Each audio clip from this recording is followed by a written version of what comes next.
अस्सलाम वालेकुम अजीज़ दोस्तों, उम्मीद है आप लोग सब खैरियत से होंगे और आपका रमज़ान अच्छा गुजर रहा होगा।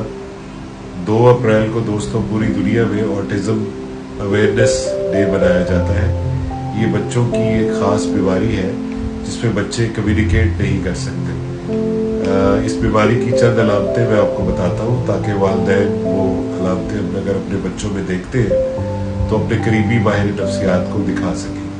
ये बीमारी अमूमन 2 से 3 साल की उम्र में जाके जाहिर होती है, जिसमें बच्चा पहले तो बोलने में उसको तकलीफ होती है, वो बोल नहीं सकता। दूसरी अहम चीज़ ये है कि जब उससे आप मोहब्बत का इजहार करते हैं, शफकत का इजहार करते हैं, तो उसका जवाब उस तरीके से वो नहीं दे सकता। तीसरी अहम चीज़ ये है कि वो एक ख़ास किस्म के खिलौने से हर वक्त खेलता रहता है और उस खिलौने के गुम हो जाने पे या ना मिलने पे वो नाराज़ हो जाता है और गुस्से में आ जाता है। उसके अलावा एक ख़ास किस्म का खाना पसंद करता है, एक ख़ास किस्म के कपड़े पहनना पसंद करता है और एक ख़ास एनवायरनमेंट में रहना पसंद करता है। अगर इनमें तब्दीलियाँ आए तो फिर वो गुस्से में आ जाता है। उसके अलावा ये बच्चे जो है ये लोगों के जज्बात को नहीं समझ पाते और आवाज़ों पे ज़रूर ये रिस्पॉन्ड करते हैं, लेकिन अगर आप उनको उनके नाम से बुलाते रहेंगे तो वो हो सकता है आपको उसका जवाब ना दें और